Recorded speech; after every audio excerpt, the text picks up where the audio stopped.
Do you guys ever feel the pressure of life and everything just kind of get to you and feel that there's no way for you to unpack it, no way for you to get kind of no way to move past it all, and it just continues to be there sitting on your chest, sitting on your shoulders, weighing you down, and you don't want to open up about it, you don't want to share it, you don't want to talk about what's really kind of going on with anybody for a variety of reasons. And so you hang on to it yourself because that's your responsibility. It's your job to hold it. That's your role that you play. And it continues to beat you down. It continues to wear you down to the point then where we feel like there's just where we're drowning. And I think this is a place where a lot of us men kind of get to. Part of it is because of just kind of the role that we play and how we view ourselves. Is that is our responsibility to carry the weight of the family, to carry the weight of and the obligations of everything that we have in our life that's kind of going on. To the point then that it becomes suffocating. We we're drowning. We're drowning and there's nobody there to save us. There's nobody that's going to help us. We have to find a way to help ourselves. But the problem is that we are unable to for one reason or another, or we just simply, maybe we don't know how. Maybe we don't know how. Maybe we don't know what it is that we need to do in order to save ourselves. That's a little bit of what I want to talk about today is how we can start to let some of that out and allow those burdens to allow ourselves to feel it all without completely breaking down. Because this is one of the things that I have found for a lot of men that we really tend to struggle with is that we just we ball up our emotions, we ball up kind of how we're feeling, all of that kind of stuff, and we bury it. We bury it in the back of our mind and we try to pretend that it doesn't exist. But the problem is that it's always going to be there. It's not going to go away unless we actually deal with the problem. The thing is we don't deal with it. Sometimes it's because we genuinely just don't know how. That is a reality, is that we don't know how, because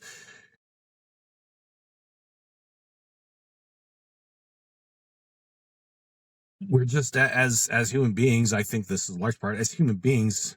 We're not very good at teaching this. At least let me rephrase it. In our society today, in the way that things are structured today, we're not good at teaching that. We don't necessarily teach it. The long gone, in a way, are the days of having uh, elders and a group of men that you can kind of look up to. A lot of men don't have this anymore, where we can look to older men who have lived life and turn to them and say, okay, this is a situation I'm going through or a season that I'm in, and how can I get through this? And getting feedback from them, getting some guidance. And if you have that in your life, great, use it. Absolutely use it if you have it. There again, that's another part of the problem is that, a lot of times we have support around us, but we don't use it. That's part of it. That's part of it, is that we don't know how to feel. We don't know how to deal with the emotions that we have balled up. I think the other part that goes into it, that really plays into it, this is what I've seen. I've seen countless times with the guys that I've worked with over the years, is that we're afraid to. We're afraid to open up. We're afraid to feel. We're afraid to explore the emotions that are there. Partly because we feel like that if we do, then it's going to become just this cascading effect where it's like, okay, the dam has been broken and now everything's going to come spilling out. And I would tell you, sometimes that can be the case. That can be the case if we don't go about it the right way, which I'll talk about in a minute here. But the other thing that I find is that we're afraid of being either being viewed as being weak, or we see it ourselves as a weakness, to be vulnerable in this way. And again, that a lot of that, it comes back to teachings, the education, the things that we have learned as we were growing up, but the things that we've learned of what it means to be a man and all that kind of stuff. And I think deep down there again, there's ways in which we have to go about dealing with our emotions and dealing with this kind of stuff. There are ways that we can go about it that are legitimately weakness, and it shows weakness. And there's ways that we can go about dealing with this stuff, dealing with all of those things that we balled up, and the stress and anxiety and everything, that can be a show of strength. Number one, part of it is that we actually have to deal with it. Dealing with this stuff in and of itself can be a challenge. And I think there again, if we can turn to the supports that we have, if you have them, we need to make sure that we are utilizing them. So, with that being said, the question then comes, okay, how do we deal with this stuff? And first and foremost, we look at the first part of do we have people around us in which we can turn to? Because a lot of times we can deal with it on our own. That is true. Some people will try to tell you that that's not the case, that we need to, that we have to turn to other people all the time and everything. And yes, there's definitely times where we have to do that, but it's not all the time. There's times when we can deal with it on our own if we know how. And it depends too upon what the situation is and everything. I personally think that if you are actively working on if you're trying to go the route of doing it on your own, number one, looking to resources, things like this podcast and other things that are out there. I mean, there's all kinds of stuff. If you're actually putting in the work, that puts you in a much better spot to be able to solve your own problems. There again, you have to actually put the work into it. Things the problems aren't just magically going to go away. You actually have to do something about it.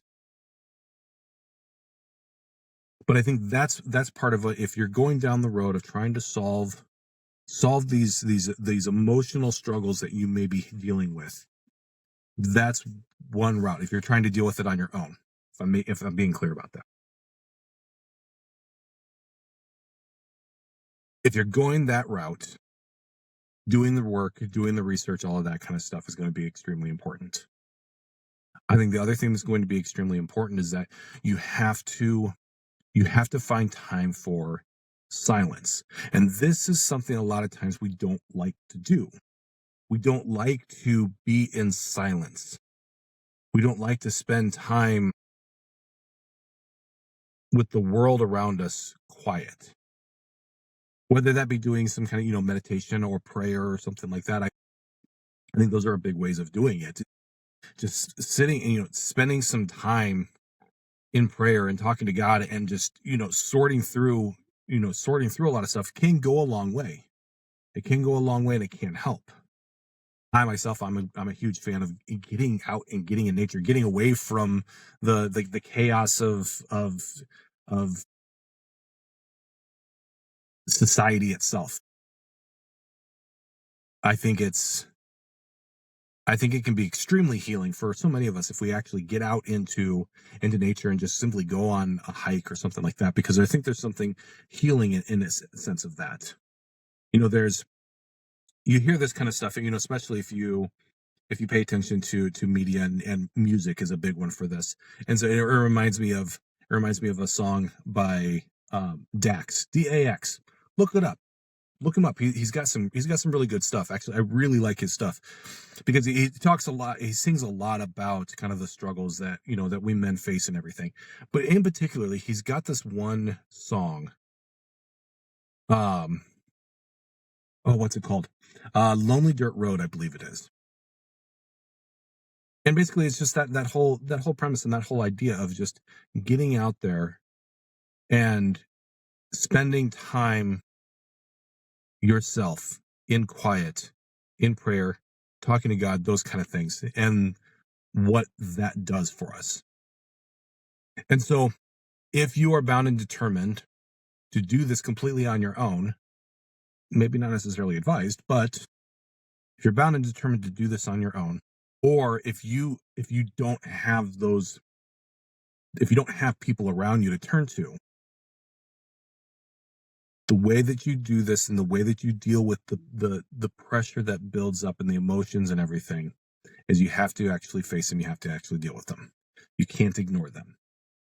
And so finding some time to process it all and everything is one of the things that you have absolutely have to do. Now, that doesn't mean that it's actually going to fix it though, because sometimes just trying to sort through some of this stuff on our own is not going to work.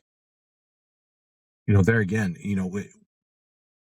we still block ourselves off because even though maybe maybe we're not afraid of appearing weak to somebody else, we're afraid of appearing weak to ourselves and having that idea of I'm I'm showing this weakness because I'm breaking down because I can't control my emotions,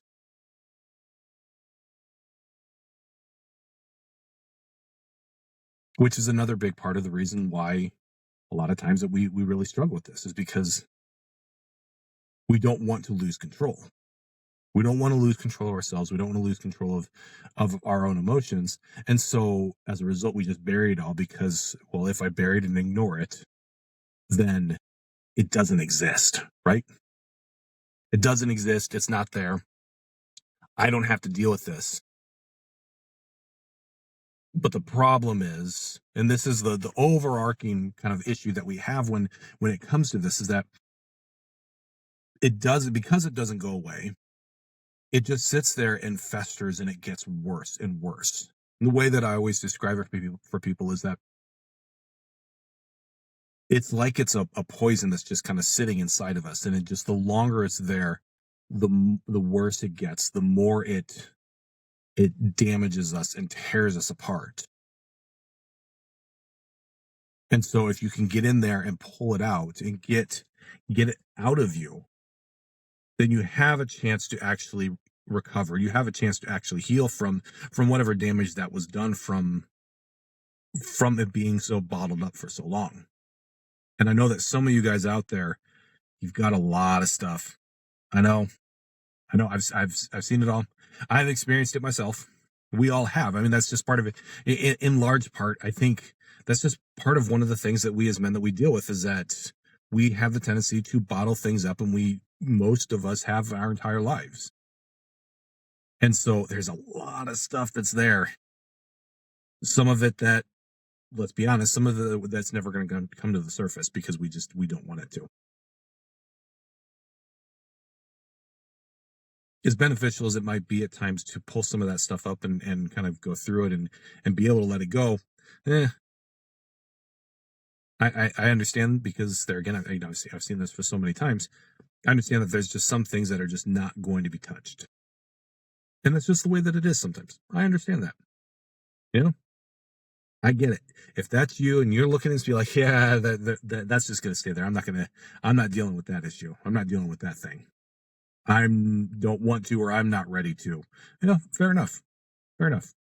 If the time comes and you feel like you're ready to pull something up and kind of deal with it, some of that past stuff or some things that are bothering you, I'd encourage you to do so.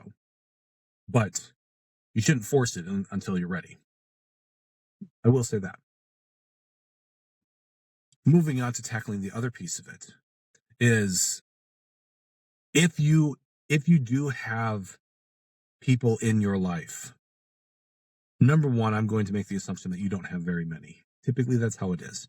Usually most people have a small handful of people, and especially for men, we have even less. Typically, we have just one, two people, maybe that we can kind of turn to, that we can really kind of rely on if we're lucky. I mean, there's some of us, there's some of you guys out there. I know you might be watching this and you're just saying like, "Hey, I've got nobody.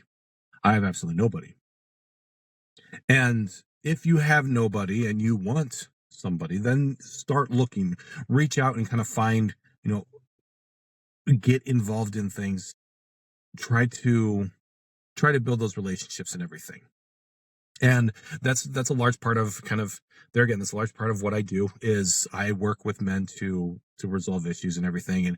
And I've got plans down the road. So if that's you, just to kind of put it out there now, if that is you, where you say, I don't have anybody and I want somebody, I've got plans in the future that, to start to kind of build a bit of a community of sorts to where we can start to, as men, we can start to kind of build those connections and everything because it is important. But so if you do have those people around you, we got we've got to turn to them. You've got to allow them to help you. And this is one of the big key parts when it comes to, how do we feel without breaking down? How do we allow ourselves to experience and kind of work through those emotions and everything without becoming a complete mess? And the way that we do it is we actually open up and actually share what's going on. We can't hold it in anymore, and so we turn to the people around us and actually allow them to help us. And I know, what the arguments against it is going to be is that, you don't want to burden them.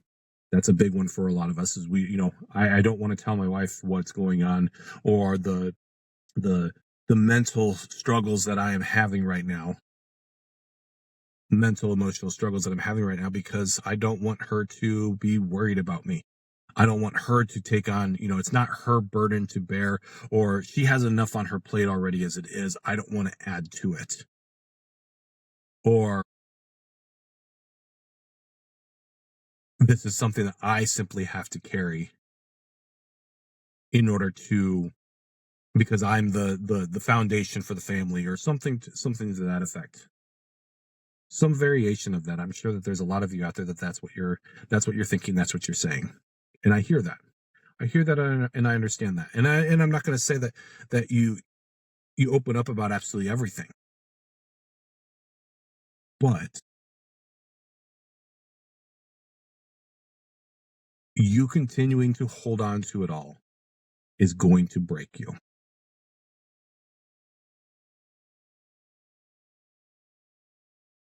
If you keep it buried, it's going to break you, and it's going to cause damaging effects to your life. It's going to cause damaging effects to your relationships, your marriage. There's going to be repercussions to all of these things. Because the thing is that when we hold on to all of this, when we bottle up everything, we get angry, we push people away, we become numb, don't we don't often become a version of ourselves that we like. And that has a great negative impact on our lives and on the lives of those around us, particularly our wives, because a lot of times they take the brunt of it all. When we're in bad moods, when we're angry all the time because of everything that's just kind of bottled up, we take it out on them. We're short with our wives, we're short with the kids and everything. We get in more arguments and fights, we maybe instigate more arguments and fights, and so then as a result, of all of this, we pull away, we stop talking, we pull away, we distance ourselves, and we see in time what happens if nothing changes. We see the relationship start to deteriorate, and we see our marriage start to fall apart, and we wonder, okay, what has happened? We used to be happy, we used to be in such a much better place, but now it's falling apart. And a part of that is weight that we're carrying and not dealing with it. Now, I'm not saying that it's, completely your fault if you're at that point where things in the marriage are not the greatest. I'm not saying it's all your fault by any means, because it's not. It's never completely your fault. It's never completely her fault. But if you're emotionally unavailable, angry all the time, carrying this weight and not dealing with it yourself, it's going to negatively impact things. And so, what do we do then? And this is what I want you to, if you made it this far into the episode, thank you for listening. Thank you for paying attention. I greatly appreciate it. But so what do we do then? And if the way that we go about dealing with these emotions that we've trapped up and we're trying to let go is we start small and we build from there. The way that I always explain for people is it's like if we take all of the stress and anxieties and pressure and everything that we have, all the problems that we're dealing with, and we shove them all in a closet.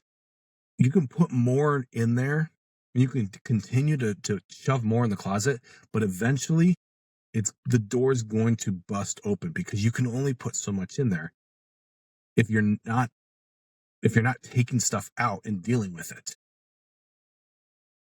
And so what we want to do is we want to crack the door just a little bit, pull something out and actually deal with it so that we don't keep it in there anymore. And so the way that we go about this, if this is making sense, the way that we go about this is we sit down. I'm going to use our wives as an example, because if you have a good woman, if you have a good wife, she's going to be receptive to this. You know, typically speaking, our wives want us to open up to them. Typically they want us to open up to them and be more emotionally available and talk to them about, the problems that we are having and everything like that. That's usually the way that it goes. And so what we do in order to deal with the pent up emotions that we are having and the stresses that are there is we sit down with her and we share just a little bit of what's on our mind, a little bit of what's going on. We open that door just a little bit to let her see what's kind of going on and allow ourselves to share something small with her in a way almost to see how she reacts. Because part of what we have to do is we have to show ourselves that we can trust her, that she is going to be a good and safe person for us to open up to, because maybe we've not had that before.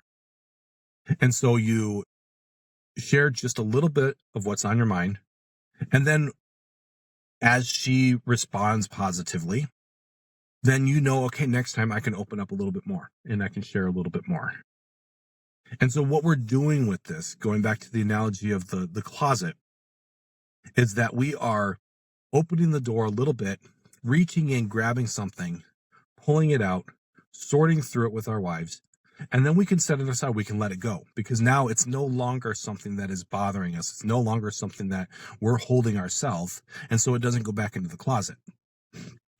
And so then as a result of this, we can slowly over time start to chip away at the contents of that closet. And what happens then is that the pressure decreases. We don't feel as overwhelmed as we were before. We don't feel like everything is collapsing around us all the time. And so then as a result, we're not as angry all the time. Our mood shifts. We're maybe sleeping better. We see the positive impact that it has on our relationships. Things in the marriage might improve. Things, our relationships with our kids might improve. We start to feel excited about life again. And this is simply because we've allowed ourselves to start feeling and processing and dealing with the emotions that we have shut ourselves up to. It's not an easy thing to do. And I will say that it's not an easy thing to do. It's something that it takes practice and it takes time, and it takes a lot of it. A lot of it is building trust with people that we can actually turn to them. And it takes time to do those kind of things. But if you are able to do so, then you will probably see some significant change in your life. Then things will start to improve. There again, we don't have to be afraid of completely breaking down when we allow ourselves to feel the way that we're feeling, allow ourselves to kind of sort through those emotions and everything. And I know sometimes what we just need is we need to give ourselves kind of permission to be able to do so. That it's going to be, it's okay to do that. It's okay to be upset. It's okay to be scared. It's okay to be upset and frustrated with the situation in which we're dealing with in life and everything. But we can't ignore that pressure that is continually building, because it's going to destroy us. It's going to turn us into versions of ourselves that we don't want to be. And so, coming back to the question of the day, the question for the episode here is, how do we feel without completely falling apart? And the short answer is little by little. You don't need to take everything out all at once. Start in small incremental pieces. And I know that some of you are afraid that, well, if I start, then I'm not going to be able to stop. I'm not going to be able to shut the tap off once it's open. And I think it's a legitimate fear. It's a legitimate concern, because a lot of times we do have that. But my counter argument to that would be, if you don't open the faucet just a little bit to allow it to drip out, eventually it's going to explode, because you're not going to be able to contain it forever. So, that being said, I'm going to go ahead and wrap this up. Thank you guys for watching, listening to the episode. Again, if you are interested, or if you are seeking, trying to sort through all of this on your own, this is what I do. I help men, and I've helped men for well over a decade now, in trying to sort through life's problems, and trying to kind of figure out how to be a better man, how to be a better husband, how to be a better father. This is what I do. And so if you guys are in search of that, or want a little bit of assistance through that process, let me know and we'll figure something out. But again, thanks for tuning in, and I will talk to you guys in the next episode.